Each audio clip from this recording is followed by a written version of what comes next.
आज के वीडियो में आपको समझाएंगे कि मानव के किस अंग को कब्रिस्तान कहते हैं, शरीर के इस अंग को कब्रिस्तान क्यों कहा जाता है और इस अंग में किसकी मृत्यु होती है, आरबीसी किस अंग में बनती है और आरबीसी किस अंग में खत्म होती है, एक सेकंड में कितनी आरबीसी खत्म होती हैं। इन सभी प्रश्नों के अलावा और भी कई मोस्ट इंपॉर्टेंट क्वेश्चन के आंसर इस वीडियो में आपको समझाएंगे। तो चलिए शुरू करते हैं।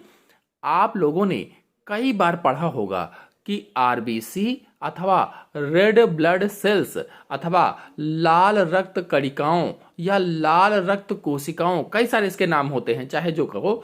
लाल रक्त कोशिकाओं का जीवन काल लगभग 120 दिन होता है। लगभग में 120 दिन जीवन काल होता है, कई बार आपने पढ़ा होगा। इसका मतलब यह है कि लगभग 120 दिन के बाद ये शरीर में खत्म होती हैं या मरती हैं या नष्ट हो जाती हैं। तो अब प्रश्न आता है कि ये शरीर के किस अंग में खत्म होती हैं या किस अंग में मरती हैं। तो लाल रक्त कणिकाएं या आरबीसी प्लीहा अथवा स्प्लीन या तिल्ली में नष्ट होती हैं। इसीलिए प्लीहा को आरबीसी का कब्रिस्तान कहा जाता है।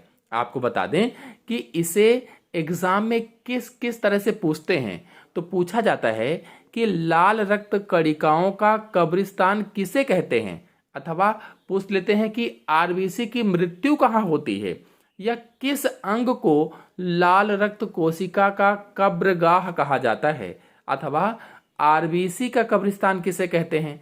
तो किसी भी तरह से पूछा जाए, उत्तर होगा प्लीहा अथवा स्प्लीन को अथवा तिल्ली को आरबीसी का कब्रिस्तान कहते हैं। मतलब प्लीहा अथवा तिल्ली अथवा स्प्लीन हमारे शरीर का वह अंग है जो रक्त कोशिकाओं के लिए कब्रिस्तान का काम करता है।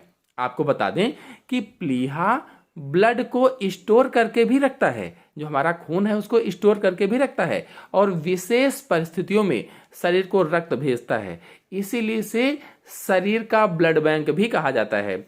यदि आपको डिटेल से समझना है कि प्लीहा को शरीर का ब्लड बैंक क्यों कहा जाता है, तो मेरा पिछला वीडियो देखिए, उसमें मैंने डिटेल से चित्र सहित समझाया हुआ है। तो आरबीसी अथवा रेड ब्लड सेल्स की मृत्यु प्लीहा में होती है, इसीलिए इसे आरबीसी की कब्रगाह कहा जाता है। मतलब आरबीसी प्लीहा में खत्म होती हैं या नष्ट होती हैं और आरबीसी के नष्ट होने की प्रक्रिया को, जो आरबीसी खत्म होती हैं या नष्ट होती हैं, तो आरबीसी के नष्ट होने की प्रक्रिया को हीमोलिसिस कहते हैं। हीमोलिसिस, अगर पूछा जाए हीमोलिसिस क्या है, तो आरबीसी के नष्ट होने की प्रक्रिया ही हीमोलिसिस कहलाती है। शरीर में प्रति सेकंड लगभग 2 मिलियन आरबीसी नष्ट हो जाती हैं। हर एक सेकंड में, मतलब एक सेकंड में लगभग 20 लाख से अधिक कह लीजिए या 20 लाख आरबीसी खत्म हो जाती हैं। तो आरबीसी अस्थि मज्जा में उत्पन्न होती हैं या बोन मैरो से बनती हैं और प्लीहा में नष्ट होती हैं या स्प्लीन में नष्ट हो जाती हैं। इसीलिए प्लीहा को आरबीसी का कब्रिस्तान कहते हैं। आशा है आपको जानकारी समझ में आई होगी। धन्यवाद।